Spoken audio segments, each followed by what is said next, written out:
Кашель? Ацтеки знали секретное средство. Замучил кашель? Ацтеки использовали удивительное растение – тлакопатли. Тицитль, ацтекский лекарь, собирает листья тлакопатли в горной местности. Из листьев готовили настой, эффективный против кашля и других болезней.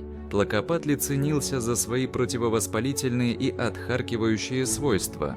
Больной получает целебный напиток от тицитль в ацтекском доме. Тлакопатли – один из многих секретов ацтекской медицины. Узнайте больше о медицине ацтеков.